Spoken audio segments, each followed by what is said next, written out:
Bonsoir à toutes et à tous. Alors, la thématique que j'avais décidé de développer avec vous ce soir a donc été intitulée Judaïsme et féminisme. Alors, je vous dis tout de suite, on va essayer un petit peu de prendre de la hauteur, en tout cas si tant est qu'on puisse y arriver. Et le point de départ de cette réflexion est le suivant. Lorsque vous regardez les différents textes de la Torah qui nous parlent de l'humain au féminin et au masculin, il y a des choses extrêmement ambiguës. C'est-à-dire qu'on retrouve un certain nombre de textes qui sont extrêmement contradictoires. Dans certains textes, on nous décrit le féminin comme étant l'expression de l'accomplissement absolu de l'être. On parle de la femme comme étant celle par qui le mérite de la délivrance arrive. Et puis dans d'autres, on a des visions qui ne sont pas exactement les mêmes. La femme est celle qui fait arriver peut-être la Torah au Sinaï, mais c'est quand même celle qui est au premier étage dans la synagogue. Je ne vais pas vous les citer tous ces textes, mais c'est vrai qu'a priori, il y a une certaine forme d'ambiguïté. On n'arrive pas très bien à comprendre véritablement qu'est-ce que nos maîtres veulent nous dire sur ce qu'est l'univers du masculin et du féminin. Point de départ, et il est sûr, c'est que lorsque on fait le constat de ce qui se passe au niveau du masculin et du féminin, surtout dans notre univers, leurs performances sont identiques. C'est-à-dire que, aussi bien du côté de l'homme que de la femme, en dehors de la dimension purement physique, technique, qui fait que l'homme est parfois un peu plus dans la force des muscles et la femme l'est peut-être un petit peu moins, mais au niveau de leur réalisation, au niveau de leur intelligence, au niveau de leur capacité de créer, de construire, a priori, on retrouve des performances qui sont identiques. Or, on a l'impression en tout cas qu'il y aurait une différence. Alors, pour pouvoir comprendre cela, il y a d'abord aussi un préambule important à poser, c'est qu'il est évident que toute société a mis en place un système qui peut être à un moment ou à un autre misogyne. Cette misogynie, on la retrouve dans beaucoup d'univers, et bien sûr, elle n'a pas du tout échappé à l'univers du judaïsme. La misogynie que l'on peut retrouver à l'intérieur de l'univers et aussi de l'univers juif, n'est pas nécessairement l'expression de la vision que la Torah a des choses. Et donc là-dessus, il faut quand même faire une distinction fondamentale. Ce n'est pas le modèle de fonctionnement que peuvent avoir les individus à l'intérieur d'un système qui révèle nécessairement la vision qu'a ce qui est à l'origine de ce système, c'est-à-dire la Torah, sur les choses. Et ça, je crois que si on ne le pose pas, on se retrouve après tout de suite dans des échanges qui peuvent être un petit peu bas de gamme, dans lesquels chacun retrouvera à droite et à gauche des exemples qui vont dans un sens comme dans un autre, et on n'en finit plus. Donc, déjà, je crois que ça, c'est quand même le premier point à poser. On ne va pas voir quel est le fonctionnement que peuvent avoir des individus. Ce qui va être important, c'est de savoir qu'est-ce que la Torah a à nous dire. Si vous voulez, tout à l'heure, dans les questions, on pourra poser le problème de ce que l'on peut constater parfois dans certaines sociétés. Mais ce qui nous intéresse ce soir, c'est de savoir un petit peu ce que la Torah nous dit. Alors, sur ce sujet, j'ai pris le temps de me poser un petit peu et de prendre des notes, ce qui est contraire à mes habitudes, parce qu'il y a énormément de choses qui sont écrites et beaucoup de choses qui se retrouvent aussi dans les textes qui touchent un petit peu à l'univers de la Kabbalah, Tout d'abord, rappelons-nous que la distinction, en tout cas, que l'on voit entre le féminin et le masculin au niveau de la tradition, c'est que le féminin transmet la judaïté, alors que le masculin, on va dire, est beaucoup plus là pour transmettre la dimension tribale.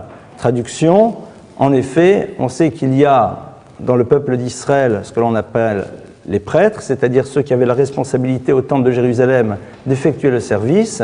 Eh bien, cette dimension tribale se transmet par les hommes. Une femme Cohen ne transmet pas cette dimension-là. Par contre, la dimension de la judaïté se retrouve exclusivement via le féminin. C'est un verset de la Torah qui nous l'apprend. Donc, on voit qu'il va y avoir une forme de distinction qui est présente sur un certain nombre de points, mais au niveau de leur essence, où est-ce que se situe cette différence, si tant est qu'il puisse y en avoir? Tout d'abord, la question qui se pose aussi est de se dire, mais si on regarde ce que nos textes nous enseignent sur ce que l'on appelle le but de la création, le but de la création, disent nos maîtres, c'est que l'être créé révèle son créateur, et cela, c'est quelque chose qui est totalement indifférent du côté de l'homme comme du côté de la femme. C'est-à-dire que savoir révéler la présence du Créateur dans l'univers, que ce soit du côté du féminin ou du masculin, a priori, l'objectif est le même. Nos maîtres nous disent aussi que la finalité de la création, c'est que chacun d'entre nous découvre sa propre génialité et puisse l'exprimer et puisse la faire exister pleinement pour qu'il y ait ce que l'on appelle un univers shalem, c'est-à-dire un univers qui aille vers la complétude. Donc à partir de cela, il ne peut pas y avoir de hiérarchie, vu que chacun d'entre nous possédant sa propre hiérarchie, et possédant sa propre génialité, eh bien il n'y a pas de quelque chose qui est hiérarchique, puisque ma génialité sans la tienne n'arrive pas à amener un monde accompli. Et donc chacun d'entre nous est aussi important à l'intérieur du plan de l'univers. Donc ces premiers points, il faut être capable de les poser pour bien comprendre que si différence il y a, elle va être l'élément qui révèle la particularité et la spécificité de l'être, et non pas un élément qui lui permettra de savoir quelle est la place qu'il a à l'intérieur d'une société ou d'un système, et a fortiori, quelle place il y aurait dans une certaine forme de hiérarchie spirituelle. Ça, je crois que c'est donc le premier point sur lequel il faut poser. Donc, comme on l'a vu, tout d'abord, s'il y a en effet misogynie, celle-ci est l'expression des individus et non pas regard que la Torah porte sur les choses. Deuxièmement, on va voir que chacun d'entre nous doit exprimer sa dimension particulière et spécifique dans le monde, et que donc, dans ce cas-là, que ce soit au masculin comme au féminin, chacun d'entre nous doit l'exprimer, et puisqu'il doit l'exprimer, on ne peut pas faire une hiérarchie. Or, il y a néanmoins cette notion de différence. Alors, tout d'abord, voyons la création et le texte de la création. Lorsque la Torah nous parle de la création de l'humain, il y a tout d'abord deux textes contradictoires. Ces deux textes contradictoires sont les suivants dans Bereshit.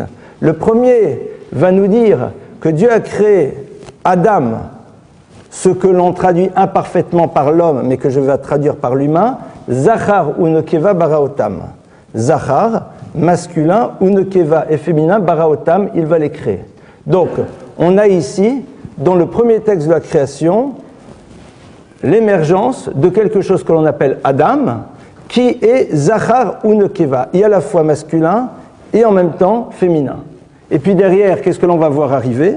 Un autre texte qui va nous dire qu'il va y avoir le Adam, c'est-à-dire là l'homme, le monsieur, et derrière, va Yiven Hashem Elohim Minha Adam, et Dieu va construire littéralement Minha Adam à partir de l'homme, c'est-à-dire ici du masculin, le féminin. Donc, on va voir ici d'un côté quelque chose qui est une entité qui est créée à la base, et puis après, on va voir un texte qui nous relate la création de deux choses qui sont complètement différenciées. Déjà ici, en dehors de comprendre la particularité des deux, le texte peut-être nous apprend qu'il faut d'abord avoir été créé. S'il te plaît, assieds-toi. Il faut d'abord avoir été créé ensemble, et puis par la suite se retrouver dans un univers de séparation, comme si au fond, ce qui va être à un moment, ce qui permet au système de se perpétuer, c'est-à-dire l'homme et la femme, c'est la séparation qui va peut-être créer la dynamique du sentiment. Parce qu'il va y avoir à un moment nécessité d'avoir et d'un côté l'homme et de l'autre côté la femme qui vont ensemble construire le futur, et on va voir pour qu'il va falloir qu'il y ait à la fois un homme et à la fois une femme.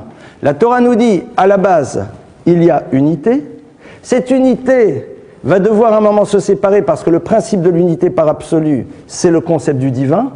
Mais s'il faut d'abord qu'il y ait cette unité pour qu'il y ait, dans un second temps, séparation, c'est parce que c'est cette séparation-là qui va créer la dynamique du sentiment, dans le désir que l'on a de retrouver l'unité première. On a ici donc le point de départ de ce qui constituera par la suite le fondement même de ce qui permettra à l'humanité de fonctionner, c'est-à-dire ce qui génère le futur, le couple. Mais pour que celui-ci existe, il faut qu'il y ait une dynamique du sentiment qui les fasse aller l'un vers l'autre. Cette dynamique du sentiment ne peut pas être celle du désir animal, parce que sinon, il n'est créateur que d'un élément de reproduction et ça s'arrête là. il faut qu'il y ait en effet une dynamique de sentiment pour créer ce besoin de retrouver une unité originelle. Donc, le texte va nous dire, Zachar ou Nekeva, à la base, il faut qu'il y ait cette dimension d'unité, et pour que par la suite, il puisse y avoir ce qui va permettre de perpétuer l'histoire, l'homme et la femme d'un côté qui vont se rencontrer, et pour ne pas limiter le futur juste à la perpétuation de l'espèce, il va falloir créer une dynamique de sentiment. Et cette dynamique-là, elle se met en place parce qu'il y a eu à la base unité et dans un second temps, cette dimension de séparation. Une fois qu'on a compris un petit peu cela, essayons de comprendre au fond quelle va être la dimension particulière de Zachar ou Nekeva, du masculin et du féminin. Qu'est-ce qui se joue derrière la notion du masculin? Qu'est-ce qui se joue derrière la notion du féminin? Tout d'abord, on va s'arrêter sur les termes que la Torah utilise. La Torah utilise donc Zachar et Nekeva. Zachar, le masculin, Nekeva, le féminin. Pour ceux qui ont l'habitude un petit peu, vous savez que l'alphabet hébraïque a ceci de particulier, c'est que c'est un système consonantique, il n'y a pas de voyelles. Les voyelles et la voyellisation des termes, nous les connaissons par la tradition orale. C'est la tradition orale qui nous apprend comment nous allons prononcer les consonnes. Et donc c'est la raison pour laquelle, lorsque nous avons un terme qui est composé de consonnes, nous avons la possibilité de le voyelliser de différentes manières. Donc le masculin, on va dire masculin Zachar, mais ce sont 3 lettres. Ces lettres, c'est la lettre Zayin, Kaf, Resh. Et on peut voyelliser cela, si on le désire, de manière différente. De quelle manière? Je vous propose un autre mot qui est le mot Zecher. Zecher qui veut dire quoi? Qui veut dire le souvenir. On va essayer de s'arrêter là-dessus dans un instant. Nekeva, Nekeva c'est le féminin. Mais Nekeva peut aussi se voyelliser différemment en prenant la racine et dire qu'on a ici le terme de Nekev. Nekev, c'est quoi? C'est une ouverture. Et on a déjà ici, dans les mots qui désignent le masculin et le féminin, avant de pénétrer l'univers de l'homme et de la femme, c'est-à-dire qu'en amont de cela, on va nous poser cette caractéristique que le masculin, c'est la notion du souvenir, et que le féminin, c'est l'idée de quelque chose qui est une ouverture. Quelle différence, et surtout quelle est la spécificité des deux? Si je vous parle de notion de souvenir, la notion du souvenir, ça veut dire quoi? Je me souviens. Quel est l'objectif du souvenir? Pourquoi au fond se rappeler des choses? Alors, pour comprendre le sens du souvenir, on va reprendre les lettres qui composent ce terme, qui est le mot Zachar, Zecher, et on va les organiser autrement. Parce qu'en effet, il y a un autre système de lecture des textes qui nous dit que si on a envie de comprendre le concept que véhicule le terme, on peut prendre les lettres qui le constituent, les organiser autrement et trouver un autre terme qui va nous révéler le sens du premier mot. C'est quoi l'autre mot que vous pouvez faire avec le mot Zachar? Vous pouvez faire le mot Krouz, c'est-à-dire Zachar c'est Zayin, Kaf, Resh, et Krouz c'est Kaf, Resh, Zayin. Ce sont les mêmes lettres, mais qui ont été organisées autrement. Le mot Krouz, le Hacheriz, veut dire publier. Traduction, lorsque l'on est dans l'univers du souvenir, le but du souvenir, c'est de publier les choses, c'est-à-dire de les faire exister pour qu'elles soient connues d'un autre, c'est-à-dire connues de celui qui ne le connaît pas encore, qui lui-même, ayant la connaissance, va s'empresser de publier à son tour. Au fond, l'idée du souvenir, c'est d'abord posséder une histoire, donc c'est-à-dire connaître un passé, pouvoir la véhiculer à travers ce que l'on est, c'est-à-dire se retrouver dans un présent, et l'objectif derrière, c'est d'être dans un univers donc de transmission. Le Zachar, le masculin, serait donc en premier lieu celui qui a comme fonction première, et à la fois d'avoir conscience qu'il y a un passé, d'habiter un présent, et de se poser la question de la transmission de ce passé vers un futur. C'est celui donc qui comprend l'importance d'un passé par rapport à la finalité des choses. Ça, c'est la fonction numéro 1 du masculin.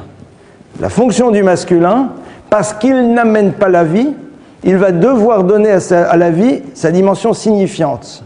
Le féminin fait apparaître la vie, donc de facto possède en elle l'univers du futur, puisqu'elle transporte cette possibilité de faire exister un après.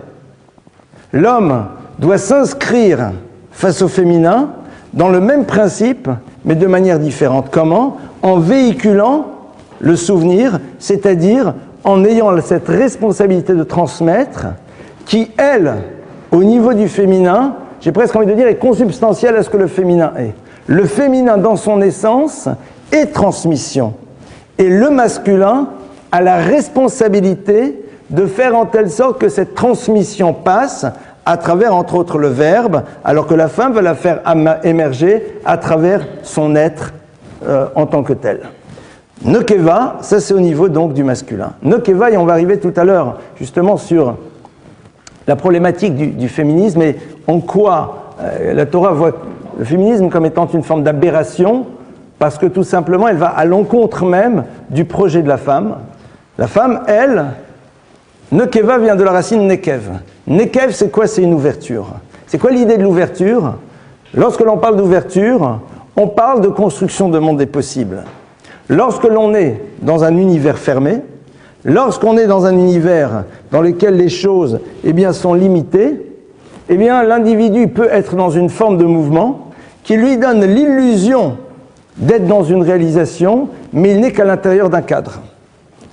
Et la femme est là pour justement introduire dans l'univers le concept du monde des possibles, c'est-à-dire qu'il y a quelque chose d'autre à inventer. Apprendre à l'homme qu'il ne doit pas juste rester dans son cadre et s'enfermer à l'intérieur de celui-ci et s'auto-entretenir à l'intérieur de son système, mais qu'il doit ouvrir sa vie vers quelque chose d'autre, qu'il doit aller vers un futur. Pourquoi? Parce que justement, elle transporte ce concept à l'intérieur d'elle-même.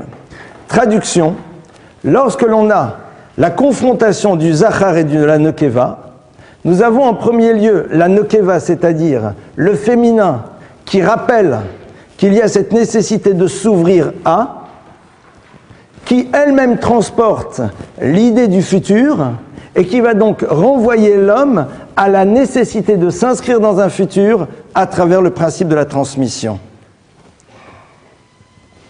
Est-ce que c'est clair?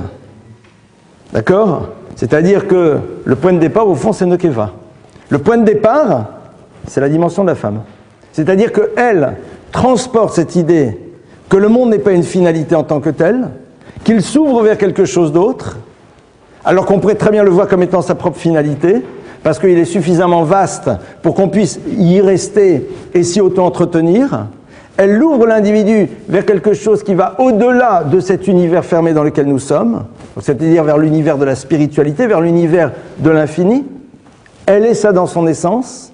Elle le véhicule à travers cette possibilité de donner la vie, c'est-à-dire de ne pas s'arrêter à elle-même, de ne pas se situer dans un quant à soi, mais d'avoir envie justement d'amener quelque chose d'autre, et rappelle à l'homme l'obligation qu'il a, lui, de s'inscrire dans le même principe, mais à travers quoi? À travers la parole. C'est-à-dire, est-ce que tu acceptes qu'il y a eu un avant toi, et que donc, ce que tu es s'inscrit juste à l'intérieur d'une chaîne, et que maintenant tu vas devoir faire exister le après toi. En deux mots, se confronter à la problématique de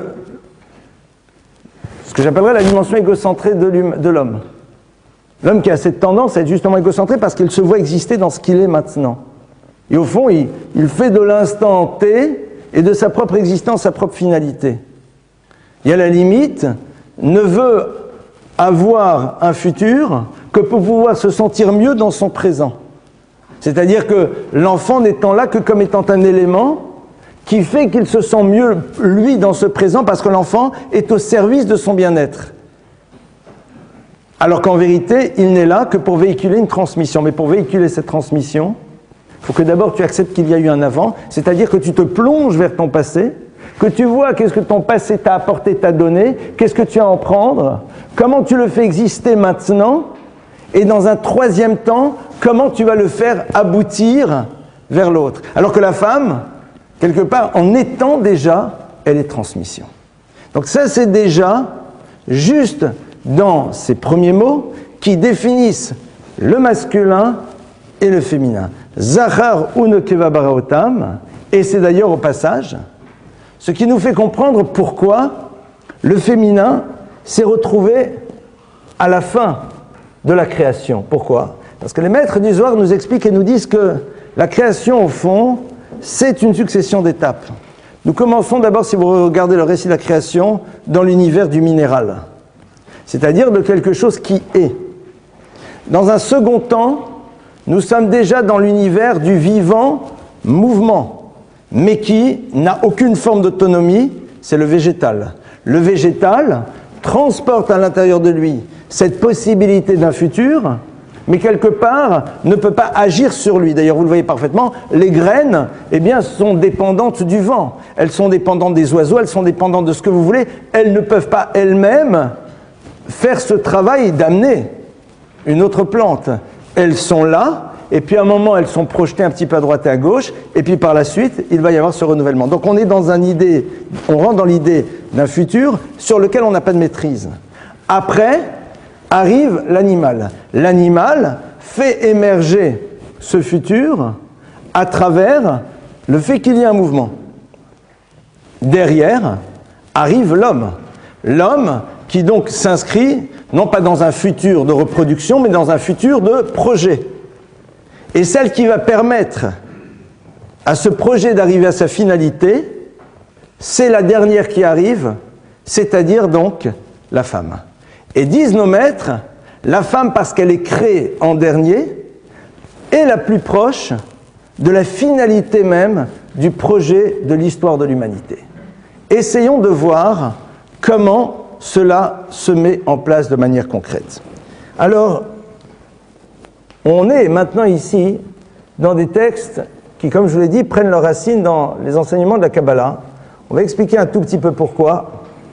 Lorsque Dieu va créer la femme, le texte va nous dire « Vayiven », Dieu a créé, a construit littéralement la femme à partir de l'homme. Le terme de « Vayiven » vient de la racine « bina ». Bina, c'est quoi? C'est un mot qui définit une forme d'intelligence qui est la capacité de savoir faire la part des choses, ce que certains appelleraient la force de l'intuition, c'est-à-dire que la bina, c'est savoir séparer les choses les unes des autres. L'homme, disent nos maîtres, lui par contre, va avoir la dimension de ce que l'on appelle la chokhma. Et on va s'arrêter maintenant sur ces deux termes. Chokhma, que l'on traduit souvent par sagesse, et bina, capacité de savoir faire la part des choses, esprit de discernement. Maintenant, quelle est la différence entre chokhma et bina dans l'univers de la Kabbalah? La chokhma, disent nos maîtres, c'est l'intelligence que possède l'individu pour pouvoir concevoir un projet. C'est-à-dire, la chokhma, c'est ce qui va permettre à l'individu d'imaginer qu'il y a un projet à réaliser et d'être prêt à concevoir ce projet.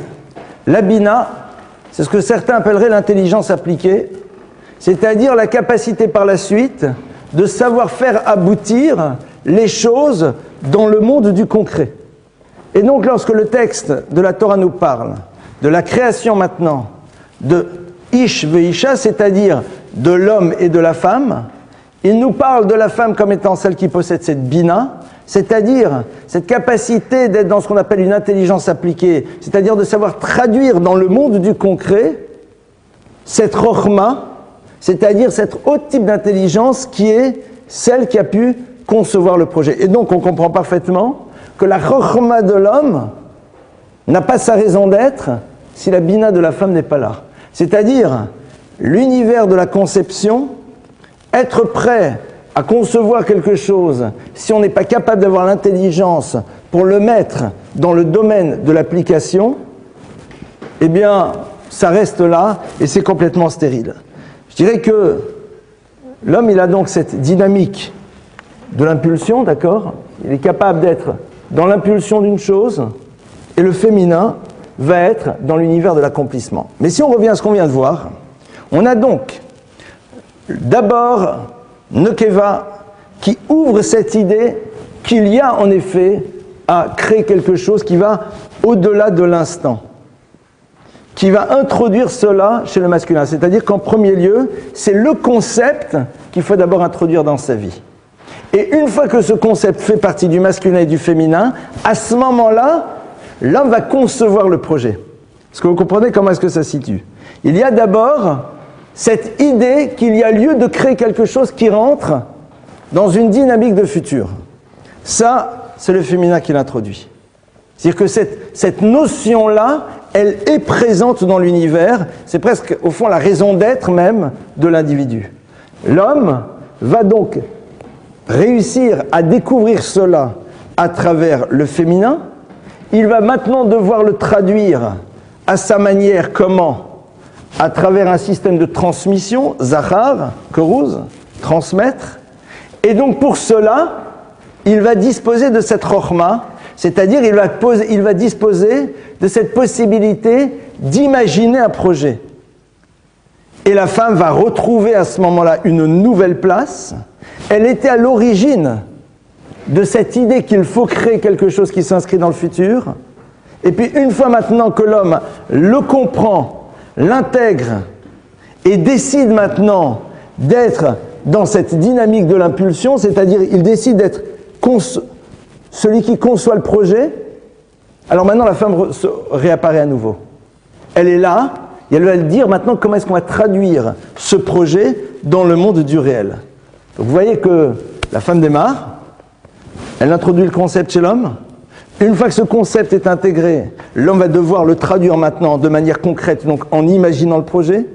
Et maintenant qu'il a imaginé, il va falloir que ce projet trouve son domaine d'application dans le monde du réel. Et ça qui arrive à ce moment-là, de nouveau, la femme qui vient et qui va, à travers sa bina, réussir à créer et mettre en place et à mettre les choses dans le monde du réel.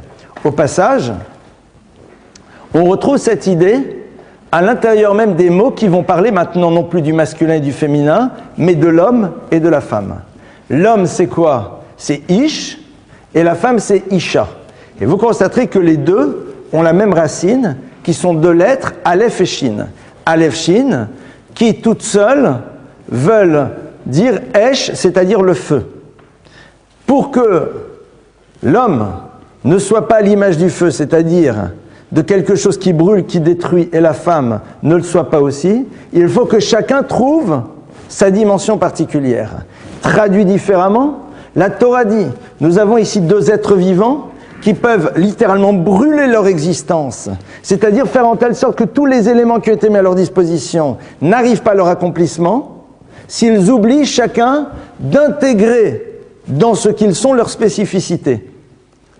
On peut au fond détruire son projet de vie parce qu'on ne veut pas découvrir la spécificité qui est la nôtre, qui va nous permettre donc de rentrer dans un monde de réalisation.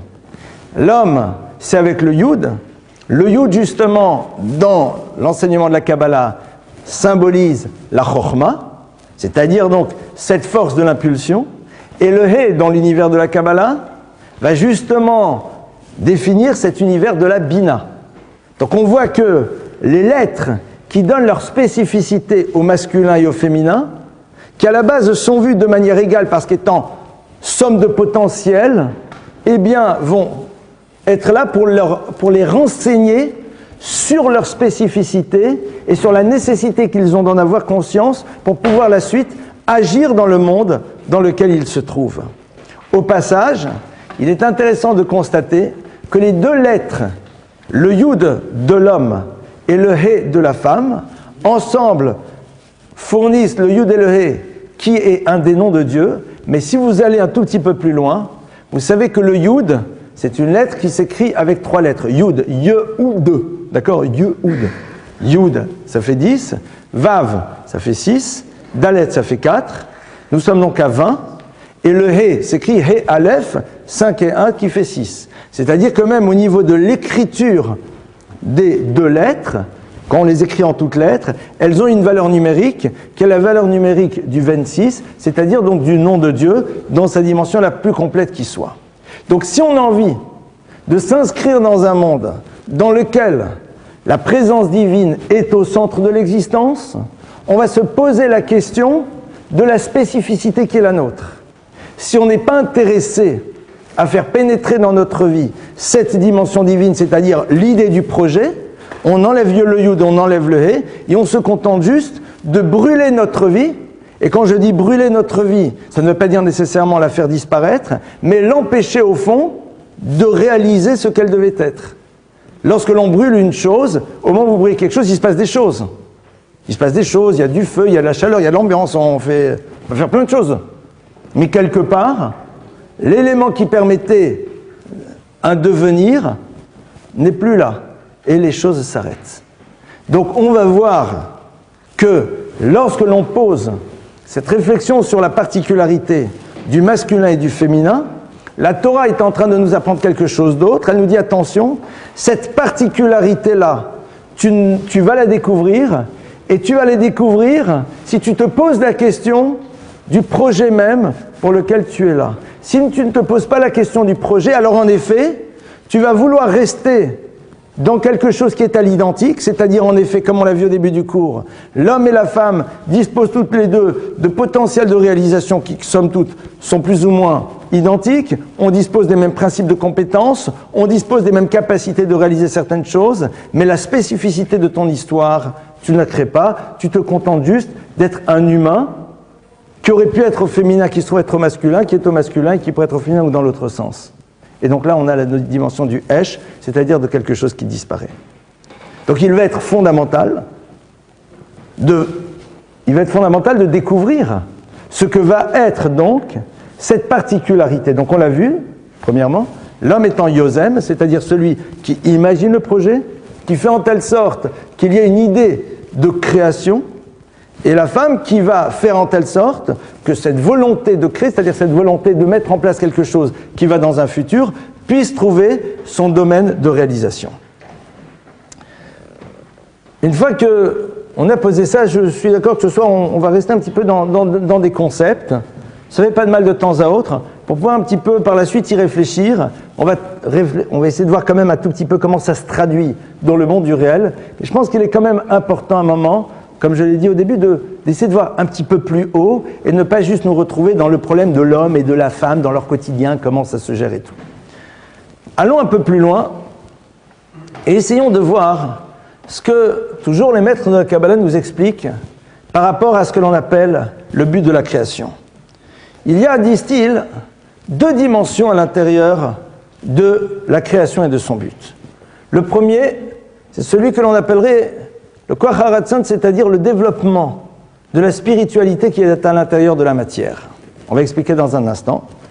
Et le second, c'est l'élévation de la matière qui a déjà été dynamisée, qui va retourner vers sa source. Qu'est-ce que ça veut dire concrètement ? Dévoilement de la spiritualité dans la matière, c'est la manière dont je suis capable de me confronter à ma dimension matérielle et est-ce que j'en fais une finalité en tant que telle ? Dévoiler la spiritualité de la matière, c'est voir dans la matière un vecteur qui me permet de grandir. En deux mots, la confrontation à mes pulsions, mes envies, mes désirs, c'est quelque chose qui va me permettre de découvrir la spiritualité puisque justement, je vais pouvoir m'élever dans ma manière dont je vais m'y confronter. Est-ce que c'est clair ? Je vous vois un peu... Et là, on est juste dans l'intro. On va essayer d'aller un tout petit peu plus loin. Ah non, avant d'aller plus loin, on va revenir en amont. Le monde de la matière, c'est donc le monde du chomer, le monde donc de ça, quoi, d'accord ? Chomer. Le monde de la matière se situe dans ce que l'on appelle Olam, c'est-à-dire dans notre univers, Olam qui vient He'elem, qui veut dire caché. L'univers de la matérialité, c'est un univers qui cache au fond la spiritualité. Lorsque l'on voit le monde de la matière, on voit dans la matière une réalité extrêmement concrète à laquelle on se confronte, dont on profite, qui est là, qui nous procure du bien-être, de la jouissance, et ça s'arrête là. La matérialité, donc, est au service de notre propre matérialité.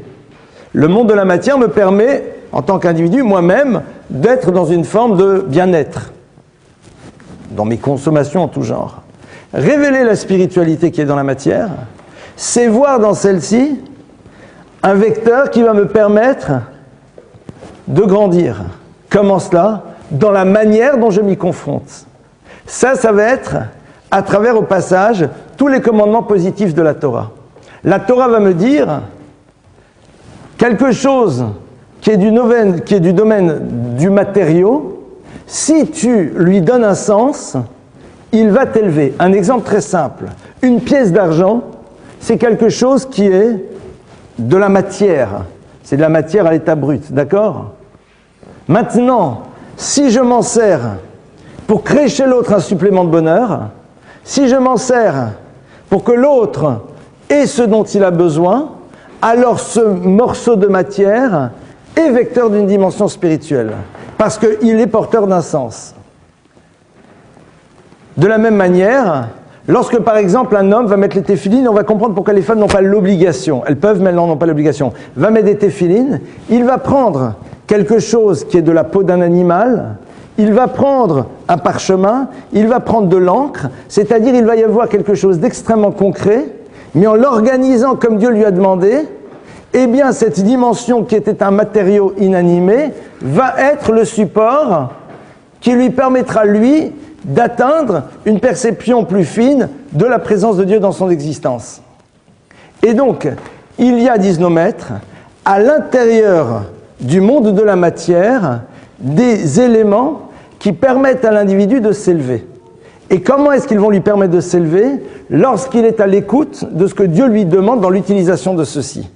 En deux mots, le matériau, on va dire, serait comme quelque part un morceau de bois, on va prendre un morceau de bois ou un morceau de fer, voilà, on va prendre même un morceau d'uranium, on va prendre un élément radioactif.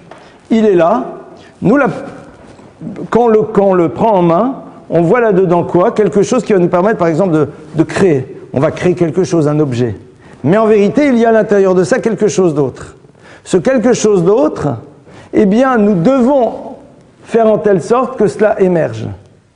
Comment est-ce qu'on va le faire émerger? Dit la Torah, dès le moment où nous sommes capables de voir dans la matière ce qui est le support de la réalisation de la volonté de Dieu, c'est-à-dire ce qu'il nous demande d'en faire, alors cette dimension d'énergie spirituelle va en surgir. Ça, c'est donc ce que l'on appelle la première dimension. La seconde dimension, c'est à ce moment-là élever la matière qui a déjà été dynamisée par l'utilisation que l'on en fait pour qu'elle retourne vers sa source. Ça, c'est en effet quelque chose de beaucoup plus élevé. C'est-à-dire ne plus voir dans la matière que le vecteur qui nous permet d'être en lien. C'est-à-dire de n'y voir que cette dimension spirituelle et quelque part ce qui l'entoure n'est ce qu'on appelle comme une forme de levouche, c'est-à-dire comme une sorte de vêtement. C'est vrai que ce sont des notions qui sont très basiques dans l'univers de la Kabbalah, et c'est vrai que peut-être que pour celles et ceux qui n'ont pas encore touché au principe de la Kabbalah, ça a l'air d'être un peu lointain. Alors je vais essayer de le traduire d'une manière différente. Lorsque l'homme a un morceau de matière, il est dans l'interrogation de ce que Dieu lui demande d'en faire. Qu'est-ce que je dois faire avec cette matière? À quoi elle sert? Pourquoi tu l'as mise à ma disposition? Et donc, il demande à Hachem, quel est l'ordre que tu m'as donné par rapport à elle? On accomplit sa volonté. À ce moment-là, l'énergie spirituelle qui est présente émerge. Et dans un second temps, et c'est ça que la femme va faire aboutir, elle ne va voir dans la matière que la dimension spirituelle qu'elle possède. C'est-à-dire, son but à elle, c'est de nous révéler que la matière ne représente rien en tant que telle, si ce n'est la dimension spirituelle qui est présente à l'intérieur d'elle. Et ça, en effet, c'est ce que le féminin est censé introduire dans l'histoire de l'humanité. C'est-à-dire que le féminin possède cette capacité à savoir remettre à sa place la matière et n'y découvrir que l'élément essentiel, c'est-à-dire l'élément spirituel, et de ne se confronter à la matière que dans cette dimension-là et à aucun autre niveau. Maintenant, bien sûr, pour pouvoir faire aboutir cela, il va falloir donc que la Torah nous demande de nous organiser à l'intérieur de la vie juive. Alors, il y a certaines notions que je ne vais peut-être pas évoquer avec vous maintenant, parce que sinon ça va être un petit peu plus compliqué. On va essayer sur la base de ça de comprendre où se situe la spécificité du masculin et du féminin. L'homme serait donc en charge de ce que j'appellerais le projet créateur, c'est-à-dire il est dans le monde de la matière, il sait qu'à partir d'elle, il doit faire émerger quelque chose qui est spirituel, et la femme serait en charge de son accomplissement. C'est-à-dire qu'elle est là pour révéler par la suite à l'humanité que la matière n'avait sa raison d'être que pour la dimension spirituelle qui était à l'intérieur d'elle, et ça, c'est le travail que l'homme a dû faire alors qu'elle le sait. L'homme a besoin d'agir, l'homme a besoin de faire ce que Dieu attend de lui pour comprendre enfin que le monde de la matière n'a de sens que parce qu'il est là pour faire émerger une dimension spirituelle, et donc en le faisant émerger, l'homme grandit. La femme n'a pas besoin d'agir pour cela, elle le sait. Elle le sait, elle le possède, et tout son but à elle, justement, c'est d'amener l'homme à élaborer ce travail. L'homme, dans sa nature, disent nos maîtres, est en effet beaucoup plus proche du monde de la matérialité. Il est beaucoup plus attiré par le monde de la consommation, par le monde de l'instant présent, par toutes ces choses qui vont lui donner au fond une sensation d'exister, de plaisir. La Torah lui dit, il va falloir maintenant que dans ta manière dont tu te confonds au monde de la matière, tu arrives à la conclusion que l'élément essentiel, c'est la partie spirituelle qui la constitue. Et que donc, en accomplissant ce que Dieu te demande de faire avec cette matière, tu découvres que c'est ça la finalité de celle-ci. La femme le sait. La femme possède cela à l'intérieur d'elle. Donc quelle est sa place? D'amener l'homme justement à ce type de confrontation à la matière. Donc c'est la raison pour laquelle on dit bien qu'un homme sans femme, sa Torah n'est pas une Torah, il est totalement incomplet. Pourquoi? Parce que ce qu'il va devoir faire comme travail, il ne peut pas le faire parce qu'il lui manque le féminin qui est là pour lui rappeler que c'est ça sa fonction à lui. Le féminin est là pour rappeler à l'homme en permanence que la matérialité n'est qu'un levouche, c'est-à-dire n'est qu'une forme d'écorce, et qu'elle ne représente rien en tant que telle, et que sa raison d'être, c'est de permettre justement d'élever et de faire en telle sorte que la dimension spirituelle puisse émerger. Comment est-ce que la femme fait ça? En fin de compte, la Torah nous dit que la femme est celle qui doit recevoir, l'homme est celui qui doit donner. Pourquoi? Parce que l'homme dans ce qu'il est, s'il ne faisait que recevoir, il utiliserait ce qu'il reçoit pour lui-même.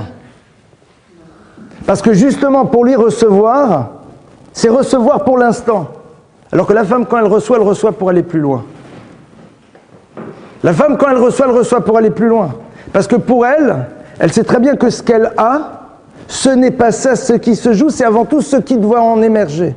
Donc elle peut recevoir, et elle doit recevoir. Alors que si l'homme reçoit, il va faire de ce qu'il reçoit quelque chose qu'il va utiliser pour lui-même. Et on est dans une société qui a justement fait le contraire. Qui a demandé à la femme de donner, il y a l'homme de recevoir. Et c'est ça le drame. C'est que lorsque l'homme reçoit, eh bien à ce moment-là, il s'arrête dans ce qu'il possède, et quelque part, il reste à l'intérieur de sa matérialité. C'est la femme qui doit recevoir. C'est vrai que l'homme est donc celui qui va devoir quand même élaborer l'univers du projet. C'est-à-dire c'est celui qui va devoir comprendre que maintenant, il va devoir se colter au monde de la matérialité, avec toutes les mitzvot positives que la Torah lui demande de faire, pour dire attention, chaque fois que tu es confronté à la matière, voilà ce que Dieu te demande d'en faire. Donc la femme, on ne lui demande pas ça. Elle peut le faire si ça l'amuse, mais tu n'es pas obligé. Parce que ton rapport à la matérialité, tu sais déjà que c'est ce qui est à l'intérieur qui est l'essentiel.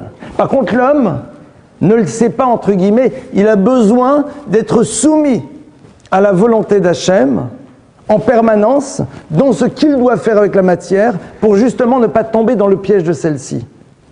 La femme n'a pas besoin. La femme peut parfaitement, en effet, dire voilà, je ne suis pas obligé d'accomplir dans la matière la volonté divine, parce que de toute façon, je sais que la matière, c'est le support de la présence de Dieu dans l'univers et support de sa dimension spirituelle qui va m'élever. Alors, si on a en tête ces quelques idées, on comprend beaucoup mieux pourquoi pour la Torah, on ne peut pas imaginer un univers de hiérarchie, c'est pas possible. Parce que si la femme n'introduit pas cela en permanence et que l'homme n'agit pas en permanence comme la Torah lui demande, eh bien il y a déséquilibre.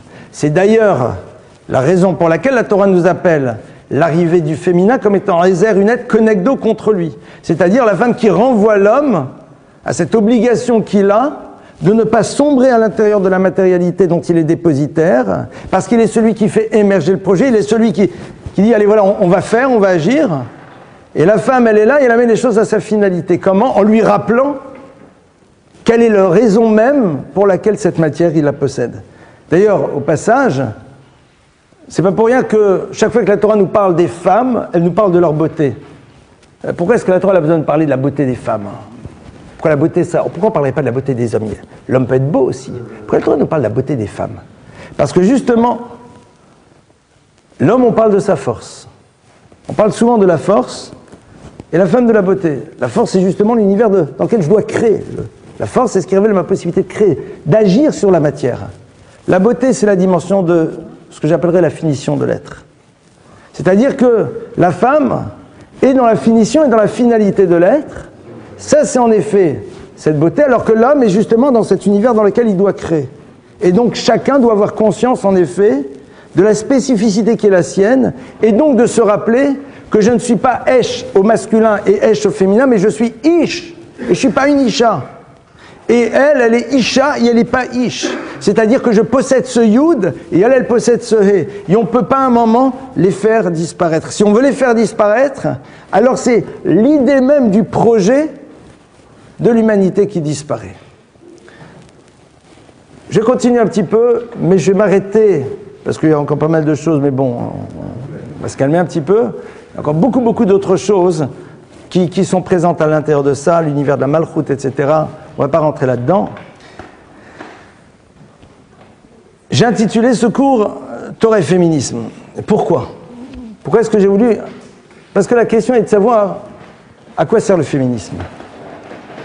Si le féminisme sert à rappeler que l'homme n'a pas su comprendre quelle est sa place et que la femme en avait une, et donc rappeler que chacun doit occuper sa place, il n'y a pas de problème. Le problème du féminisme, c'est le moment dans lequel on a voulu rappeler dans le monde de la réalisation qu'il y avait une forme d'égalité qui n'est pas. Comme on l'a vu, les compétences sont identiques, les intelligences sont du même principe.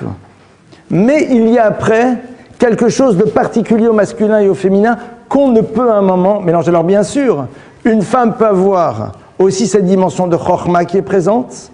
Un homme peut aussi avoir cette notion de bina qui est présente, c'est-à-dire la femme peut être aussi cette force créatrice, l'homme aussi peut être aussi force de réalisation. Et il peut y avoir en effet des individualités qui le sont, mais néanmoins, même quand on a des individualités qui le sont, il faut préserver sa spécificité. L'exemple le plus extraordinaire, c'est qui? C'est Déborah. Ou Dvorah Isha Nevia Eshet Lapidot. Déborah était Isha Nevia. C'était une prophétesse. C'est-à-dire c'était celle qui était créatrice du mouvement. Elle disait, elle était là, elle chauffait, elle jugeait. Elle disait voilà ce qu'il faut faire. Elle initiait le projet. Donc ça veut dire qu'une femme peut avoir cette rochma aussi. Mais qu'est-ce que la Torah nous dit? Comment est-ce qu'on l'appelle? On dit, imaginez, je vous dis voilà, Dvorah est une prophétesse. Plus beau compliment qu'on puisse faire à quelqu'un. Une prophétesse, un niveau extraordinaire. Non, on te dit, attention, on va te dire c'était qui vraiment Dvorah? Échet Lapidote. Alors on croit qu'on donne le nom de son mari. La femme de Lapidote, pas du tout. Échet Lapidote, dit la Gemara, Dvorah était là et tressait des mèches pour les tremper dans l'huile qui allait servir à l'éclairage. On vous parle de Nevia, Échet Lapidote. C'est ça qui fait la grandeur de Dvorah. Dvorah, en effet, avait le prototype de ce féminin qui peut avoir cette rochma émergente, mais qui préservait justement sa dimension de Isha, c'est-à-dire Échet Lapidote. Celle qui tressait, c'est-à-dire celle qui permet au fond, parce que c'est quoi une mèche? C'est ce qui permet à l'huile qui est là de pouvoir maintenant remplir sa fonction. Cette huile est là pour brûler, si la mèche n'est pas là, elle ne pourra rien faire. Elle est dans l'univers de la réalisation. Et donc c'est pour ça que la Torah nous le précise. La Torah nous précise que justement, toute sa force, c'était de se rappeler qu'elle devait ne pas s'arrêter sur cette dimension de Chochma, qu'elle possédait de manière indéniable, mais qu'elle était Échet Lapidote. C'est ça au fond, sa dimension la plus élevée. Elle a su garder cette dimension-là. Alors bien sûr, comme on l'a vu tout à l'heure, le féminisme va émerger, et particulièrement aussi dans la communauté juive, parce que justement, il va y avoir les problématiques de misogynie sur lesquelles ça ne sert à rien de s'arrêter, parce que ce sont des réalités sociales et non pas des réalités de Torah, qu'on soit bien clair. Ce ne sont que des réalités sociales et non pas des réalités de Torah. La Torah ne voit pas cela de cette manière. Maintenant, qu'est-ce qui se passe? En voulant, à un moment, donner au féminin cette dimension de Chochma à l'image de l'homme, elle en a des capacités sans aucune ambiguïté, mais elle va oublier sa spécificité, et à ce moment-là, au fond, l'histoire n'avance plus. C'est-à-dire que paradoxalement, c'est dans la société, on a voulu créer l'égalité entre l'homme et les femmes, que l'histoire se stoppe, que la notion d'évolution et de progression vers un objectif, vers un but, s'arrête et ne fait même plus partie du langage que l'on peut entendre. C'est plus quelque chose qui a de la valeur. Quand on parle de projet spirituel, c'est presque un gros mot. Pourquoi? Parce que justement, on a décidé que voilà. C'est-à-dire que les éléments qui pouvaient faire émerger ne sont plus présents. Donc, eh bien, la matérialité devient sa finalité, la matérialité devient finalité, etc. L'homme cherche à recevoir, la femme cherche aussi à recevoir, mais quelque part, la femme en recevant, elle voudrait donner à l'homme la possibilité de faire émerger, mais l'homme, lui, quelque part, dit à la femme, non, sois à mon image, et donc, en deux mots, n'exprime pas ta génialité. À partir de là, l'histoire ne peut plus avancer. Et donc, on peut mieux comprendre maintenant pourquoi on considère que toute la finalité de l'histoire, elle va passer justement par cette dernière créature qui est le féminin, qui va permettre à cet aboutissement du projet d'Akadosh Baruch Hu, mais qui ne pourra se faire que dans la mesure où justement l'homme comprend qu'est-ce que la femme lui dit au moment où elle n'accomplit pas les commandements positifs de la Torah, même si elle peut le faire, et en train de lui dire voilà, toi, dans ton histoire, tu es obligé en effet d'être là et d'être créateur. Et c'est ça que l'homme dit tous les jours, béni sois-tu Hachem qui ne m'a pas fait femme, c'est-à-dire qu'il m'a donné cette capacité de pouvoir, de m'obliger, puisque la halakha dit, de m'obliger au commandement positif. Merci de m'avoir donné ces commandements positifs qui vont me permettre de me confronter à cette problématique-là, de faire émerger la dimension spirituelle à l'intérieur de la matière, alors que la femme a dit, béni sois-tu qui m'a fait kirtsono, suivant sa volonté, c'est-à-dire je suis ta volonté, je la suis, ma vie, c'est justement cette réflexion sur la volonté qui est la tienne dans le monde. C'est-à-dire, je ne vois pas dans le monde des réalités, et puis après je cherche à y découvrir ce qu'il y a dedans. Ce monde-là, c'est un lieu dans lequel la seule chose qui m'apporte, c'est d'exprimer et de faire exister ta volonté. Voilà quelques idées, comme on dit en ivrit, al-Qtsé Amazlek, sur le bout de la fourchette. On a juste ouvert de très loin, très sincèrement, ce que représentait au fond l'univers du masculin et du féminin, pour essayer de comprendre au fond où était la problématique du féminisme tel qu'il est conçu aujourd'hui. Oui, après, il est évident qu'on comprend parfaitement qu'une femme a totalement sa place dans l'univers communautaire pour justement permettre à ce projet que l'homme est censé inventer de rentrer dans l'univers de la réalisation. Et d'ailleurs, quand elle se met à cette place, c'est elle qui fait avancer l'histoire.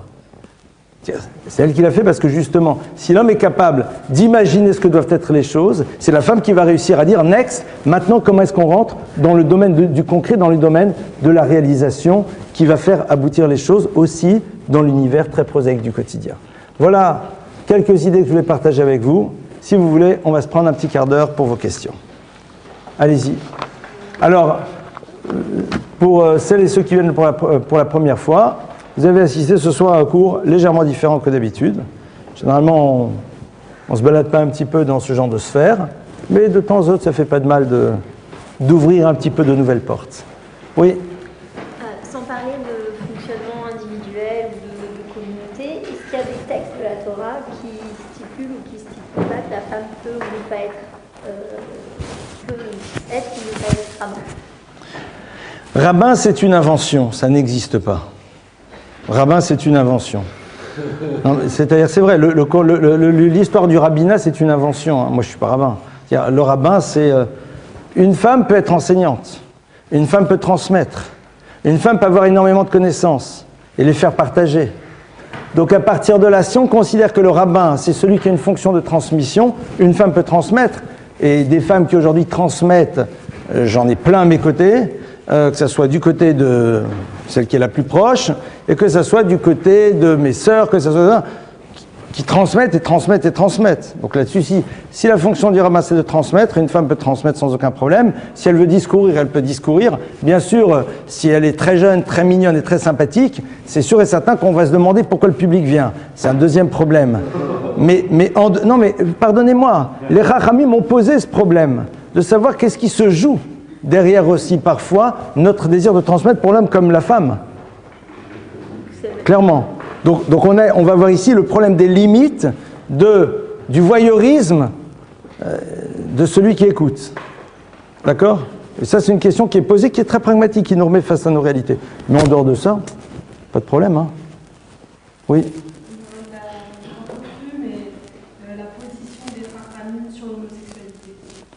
Alors, la position des Chachamim, j'ai même pas besoin d'aller voir les Chachamim. J'ai qu'à voir ce que la Torah nous dit. La Torah condamne de la manière la plus claire l'homosexualité. L'homosexuel, c'est quelqu'un qui a un problème avec son Yetzer Hara. Lui, on le regarde autrement. C'est-à-dire, s'il te plaît, la Torah, et ça c'est un élément fondamental, c'est comme un enfant. Un enfant, vous lui dites, toi je t'aime, par contre ce que j'aime pas c'est ce que tu fais. C'est exactement la même chose. La Torah considère que chaque individu peut avoir de multiples tendances. X, Y ou Z qui prennent son origine dans plein de choses. La confrontation à celle-ci est encadrée par le rapport que la loi définit. Et à moi de savoir comment je me positionne. Si quelqu'un dit, excusez-moi, mais les enfants à partir de 6 ans m'attirent profondément, on va dire mais peut-être que pour de multiples raisons, oui, mais la loi te dit non. Ah, mais c'est énorme. Oui, mais tu te gères, mon frère. Et si tu veux, on va t'aider à te gérer. C'est-à-dire que la Torah dit oui, la Torah reconnaît que c'est une confrontation à quelque chose qui est une problématique qui fait partie de la... Mais quand la Torah dit c'est pas possible, c'est pas possible. Derrière l'homosexualité se cache quand même la problématique de l'altérité. Parce que dans l'altérité, il faut que je sois dans la rencontre de celui qui ne me ressemble pas. Or, quelque part, je rencontre mon semblable, mais mon vrai semblable. Je ne rencontre pas l'étrangeté du visage de l'autre, surtout si je rencontre son visage. C'est-à-dire que c'est pas banal. Quand la Torah nous dit que quand un homme et une femme se retrouvent, ils se retrouvent visage contre visage, au moment où ils s'unissent. Alors que dans l'union autre, généralement, justement, il n'y a même plus le visage. Donc c'est ça un petit peu qui se joue.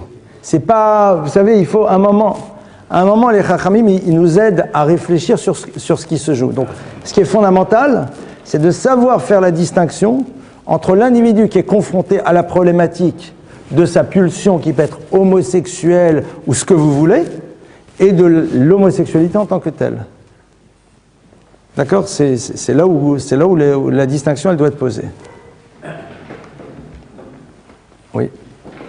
Si on regarde un peu les textes concernant ce qu'apporte la femme à l'homme, on voit que on dit que c'est pas bien que l'homme soit tout seul et qu'il faut une aide, un appui. Oui. Et on dit aussi que l'homme n'a pas de Torah sans femme et qu'il n'est pas heureux, etc. Mmh. On a l'impression, enfin, si on lit la Bible, on a l'impression que la femme n'aurait pas un rôle indépendamment de l'homme, c'est-à-dire qu'elle permettrait à l'homme de se réaliser, de un équilibre, de faire son devoir dans le monde, qui est d'évoluer dans le monde, mais on n'a pas l'impression qu'elle a un rôle indépendant. Elle aide son mari, on n'a pas l'impression qu'elle a un rôle indépendant. Alors, d'abord ta traduction où le Adam, le Matzarez, Konegdo, quand tu regardes ce que la Kabbalah explique, ils disent, ou le Adam, on ne parle pas de l'homme là, on parle de le Adam, c'est-à-dire le Adam, l'humain, au masculin, au féminin, n'avait pas encore ce que l'on appelle le Rezer Konegdo, cette aide de celui qui se confronte à lui. C'est-à-dire que le masculin n'avait pas de féminin qui allait se confronter, le féminin n'avait pas cette confrontation masculin. Donc c'est-à-dire que le Adam primordial, que la Torah te cite, c'est-à-dire Zachar ou Nekeva, justement, avait besoin maintenant de cette différenciation qui, comme on l'a vu tout à l'heure, va créer cette dynamique du rapprochement, mais en même temps, cette différenciation qui va aider l'un et l'autre à arriver à sa finalité. Et oui, en effet, la Torah dit qu'un homme qui n'a pas de femme, eh bien cette possibilité de continuer à faire émerger la dimension spirituelle dans la matière, à un moment est limitée. Parce que la femme est là pour lui rappeler en permanence que la matière n'est à voir qu'à travers la dimension spirituelle qui est présente à l'intérieur d'elle. Complètement, mais dans une... Mais parce que le problème, c'est un problème de langage. Mais c'est un problème de langage. C'est-à-dire, c'est comme si je te disais, on va prendre un exemple trivial, pardonnez-moi, un exemple ultra trivial. Mais c'est comme si je disais, voilà, il y a une voiture et il y a une clé de voiture, quoi. C'est-à-dire, c'est à un moment, si la clé, elle n'est pas là, ça ne sert à rien. Alors, qu'est-ce qui est le plus important? La voiture sans clé, il ne se passe rien. Il se passe rien. Il se passe rien, c'est-à-dire qu'à un moment, c'est ça qui va faire que tout le système fonctionne. Maintenant, le problème, c'est qu'on a voulu créer ici une forme de hiérarchie, alors que, parce que la femme est là et permet d'eux. Ça prouve bien qu'on est encore un peu pollué dans notre tête. Oui. La question que vous me posez, c'est pourquoi votre intitulé de cet enseignement ce soir est provocateur. Je voulais qu'il y ait plus de monde. Non, mais comme ce soir, il y a le concert de Meir Panim et le cours du Grand Bain de France, donc ça n'a pas marché. C'était la pub. Ah oui, parce que le féminisme est une notion. Le féminisme incarne une théorie politique. Et qui dit politique est antinomique naturellement de religion et d'enseignement religieux. Ouh, vous le dites. En fait, moi, je dis pas. On s'intéresse au rôle, à la fonction de chacun des individus, homme-femme, alors que le féminisme est une réponse politique à une nature humaine. Alors. Parce que dans la nature, il vaut mieux être fort devant un lion que d'être belle. Le problème, c'est que comme le lion, c'est l'homme, il faut reprendre le problème à la base. Vous comprenez? Non, mais le problème...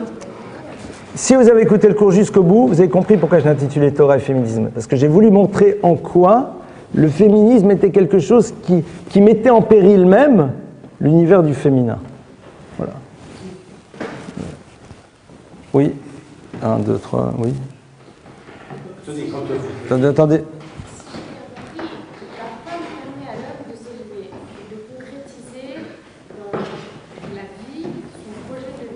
Oui. Donc je ne sais pas si la comparaison est bonne, mais à mes yeux, l'homme serait le tronc et la femme serait la fleur qui donnerait le fruit. On pourrait imaginer ça, oui. Mais le tronc peut exister sans la fleur.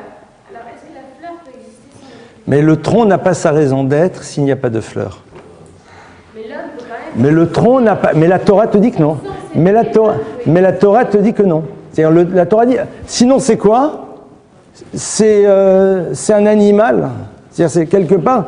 Le tronc, s'il n'y a pas la fleur, si pour reprendre ton image, n'a pas sa raison d'être.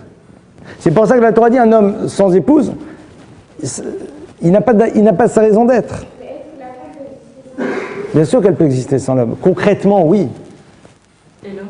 Au passage, la femme a beaucoup plus d'avantages que l'homme pour la Torah. Parce que justement, elle seule véhicule cette idée de finalité, alors que l'homme, s'il n'a pas la femme, peut beaucoup plus facilement tomber à l'intérieur de cette matérialité dans laquelle il doit être créateur, mais qui risque à un moment de devenir elle-même sa propre finalité. C'est là où justement va être le danger. Pour ça qu'une femme va pouvoir être dans une élévation spirituelle sans que nécessairement elle soit confrontée au masculin, alors que le masculin, s'il veut vraiment s'élever spirituellement, s'il n'a pas la confrontation au féminin, à un moment il y a quelque chose de limité. Et la femme justement induit et pousse l'homme en permanence à se rappeler que ce qu'il doit faire émerger, c'est la dimension spirituelle qui est présente dans la matière. Oui.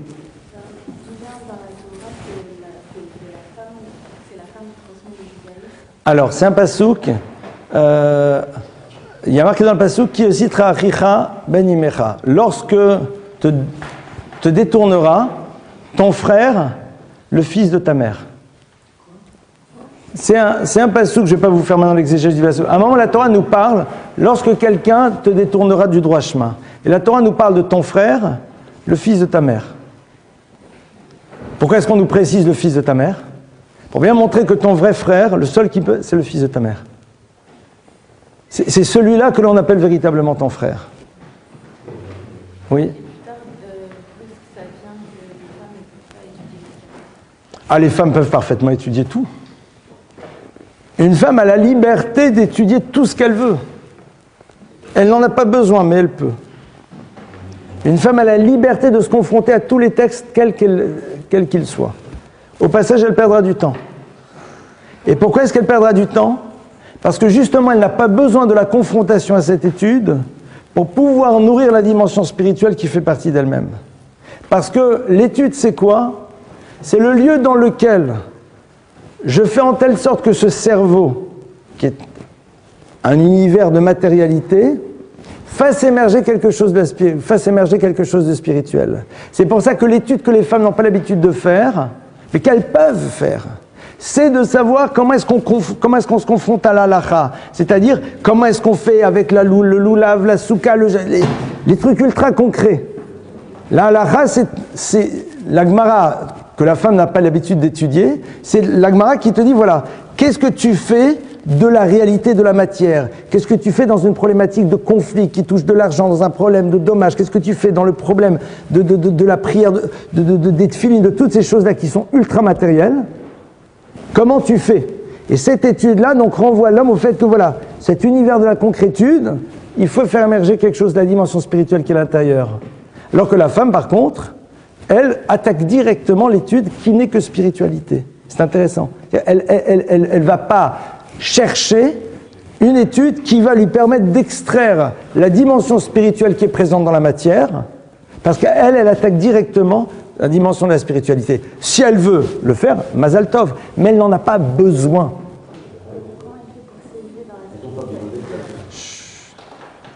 Pardon? Alors justement, comment est-ce qu'elle... Non, les mitzvot positives, alors liées au temps, qu'est-ce qu'elle fait? D'abord, dans la vigilance qu'elle a par rapport à toutes les mitzvot négatives comme tout le monde, et en effet dans le chemin qui lui est proposé, c'est-à-dire le chemin dans lequel elle fait et elle pousse. Mais tu ne peux pousser que si toi-même tu es animé par quelque chose. C'est pour ça que l'on dit, Nashim Maïzachian, les femmes par quoi elles ont un mérite. Et c'est a priori un peu trivial ce que le texte nous dit. C'est toujours le problème de la lecture qu'on fait en premier, la lecture-traduction. Adenatre, parce qu'il y a marqué, parce qu'elles attendent leur mari qui revienne de la maison d'études, et elles amènent leurs enfants à la maison d'études. Parce qu'elle est là, elle attend. Une femme qui attend son mari qui revient de la maison d'études, qu'est-ce qu'elle est en train de lui dire? Elle est en train de lui montrer l'importance que représente son étude.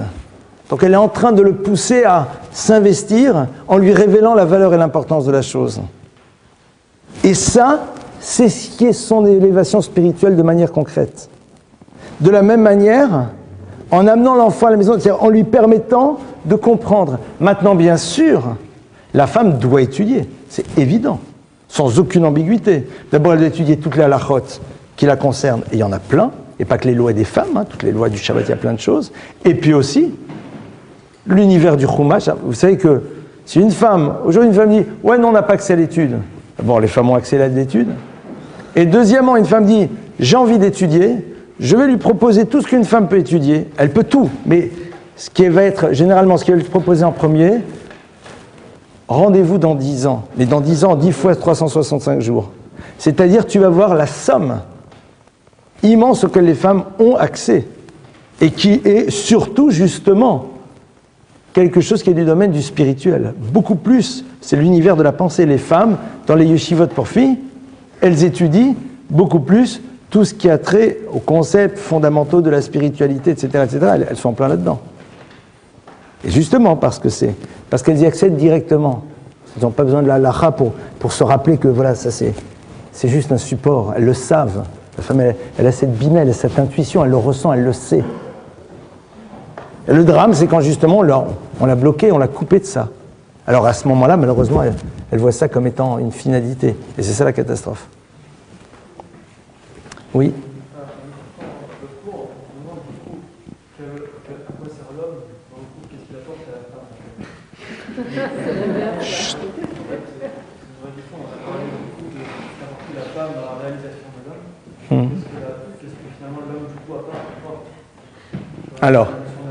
Alors, il apporte à la femme la possibilité de remplir son rôle. Un instant, je m'explique. Non, attendez, c'est dans la vie, on prend le temps et on réfléchit. Alors, donc il apporte à la femme la possibilité de remplir son rôle. Traduction, en étant ce qu'il est, il lui permet à elle de remplir la raison pour laquelle elle est. Et quand elle remplit la raison pour laquelle elle est, alors lui remplit son rôle qui est quoi ? C'est de faire en telle sorte que la totalité de la matière soit élevée. D'accord ? Donc c'est pour ça que les Rambam disent qu'à un moment, on est dans une interpénétration permanente. On ne peut pas imaginer qu'il puisse y avoir séparation. C'est en permanence, c'est un mouvement de va-et-vient. Après, si tu demandes dans l'univers du couple, c'est autre chose. Mais dans l'univers spirituel, c'est ça. Il lui amène le blé avec lequel elle fait les gâteaux. Ah, non, s'il te plaît, je t'en prie. Donc, c'est pas moi qui le dis, c'est la Gemara. Ah, vous pensez que voilà, c'est genre, la femme, elle va faire les gâteaux ? Oui.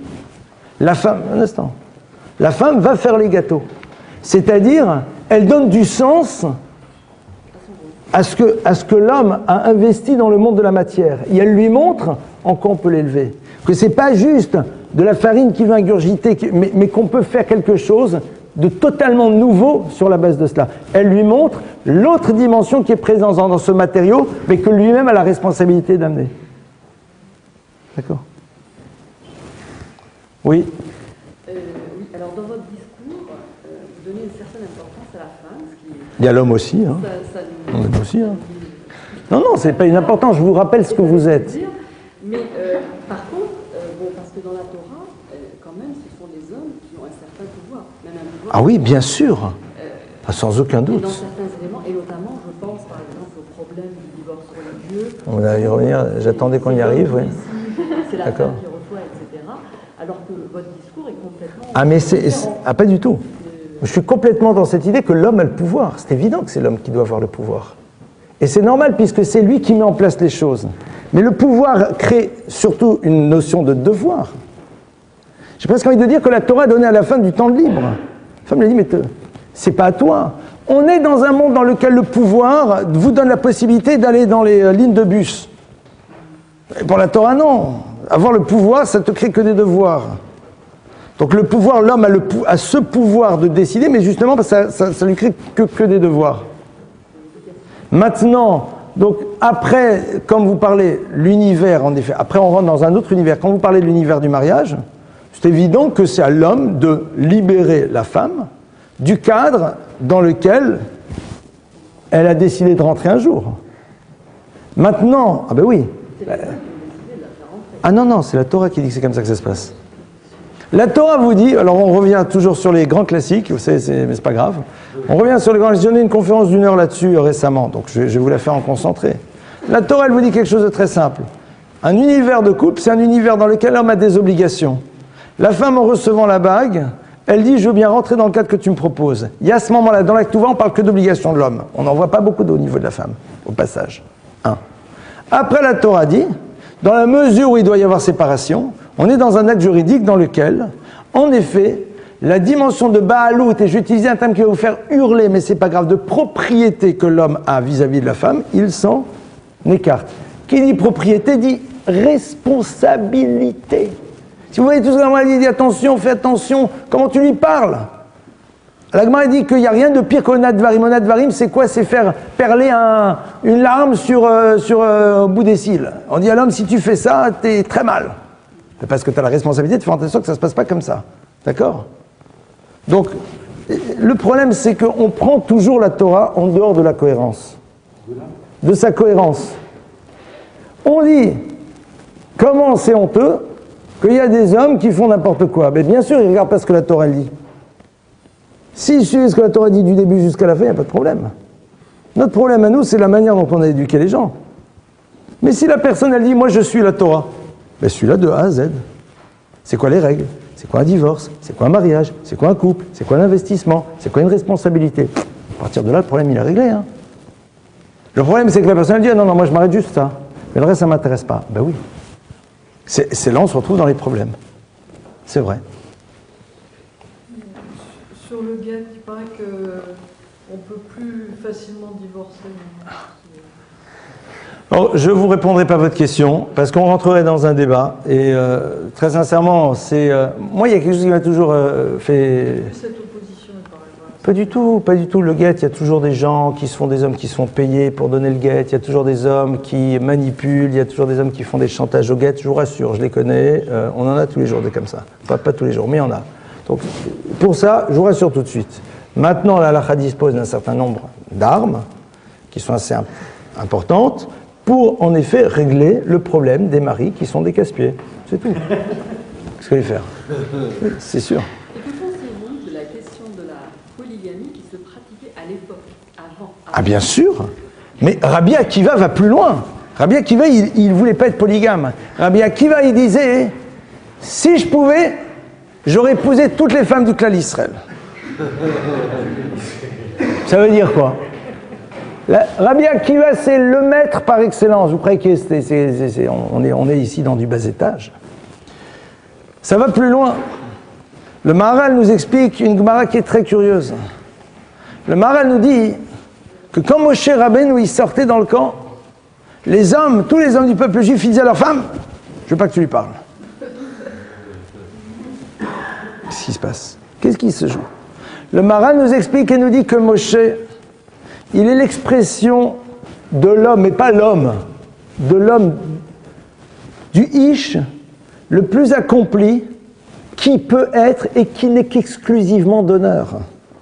Et que donc potentiellement toutes les femmes du clan d'Israël, elles voient en lui, mais pas en lui le monsieur Moshe, hein, il faut bien comprendre ce que le Maharal dit, elles voient en lui justement ce qu'est l'homme, la dimension de l'humain au masculin, dans son essence même, c'est-à-dire celui qui n'est que donneur. Donc potentiellement, elles peuvent toutes être mariées avec lui, parce qu'il est celui qui incarne ce qu'est le masculin dans sa dimension absolue. Et c'est ce que Rabbi Akiva dit. Rabbi Akiva dit, mais si il voulait dire à travers cela que dans l'absolu, épouser toutes les femmes du clan d'Israël, c'est se mettre dans une perspective de don complet, total et absolu. Puisqu'on a vu que justement l'homme doit être donneur. Maintenant, la halakha a mis de côté justement la polygamie, quand l'univers a fait que l'homme est devenu avant tout un receveur. Et elle a dit, et quand il va avoir une deuxième, c'est parce qu'il veut recevoir quelque chose de plus. Elle m'a dit, alors c'est comme ça s'arrête. Ça s'arrête. Parce que justement, malheureusement, on est rentré dans un monde dans lequel le masculin s'est transformé et veut devenir receveur. Et comme on l'a vu, quand le masculin reçoit, c'est le drame. Parce que comme il va voir dans ce qu'il a quelque chose qui va l'entraîner à l'intérieur de la dimension matérielle des choses dans laquelle il va avoir sa propre finalité. Et au bout d'un moment, il s'enferme. Donc, d'accord. Oui. Rabbeinu Gershom, oui, qui a interdit ça, oui.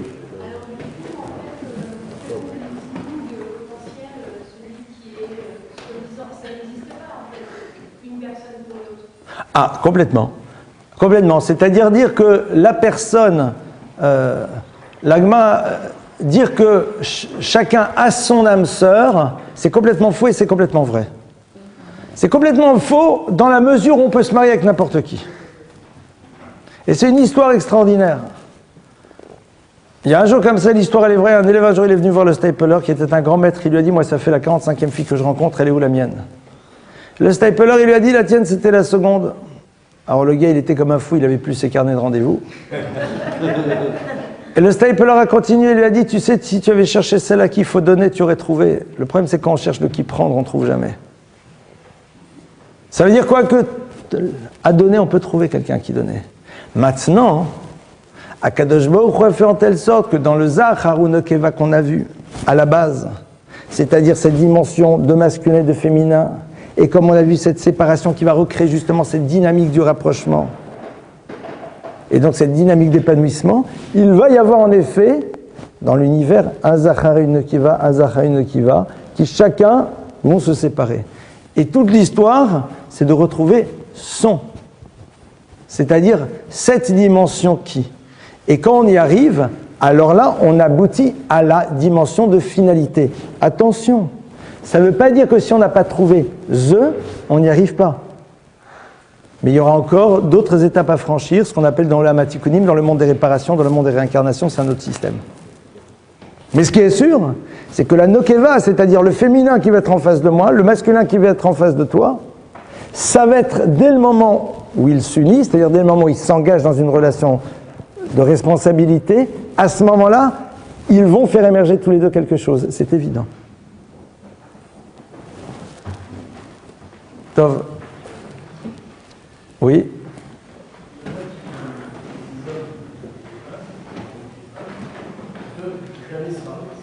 Exact.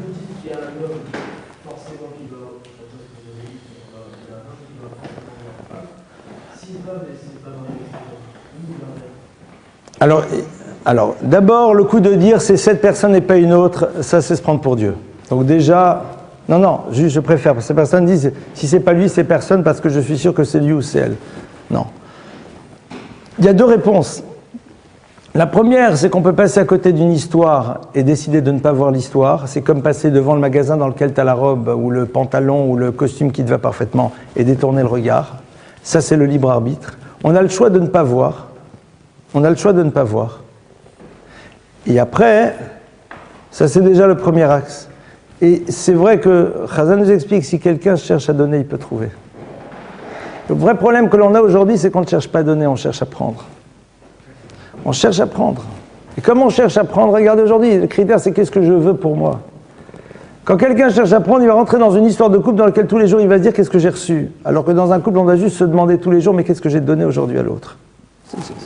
C'est tout, c'est juste une autre.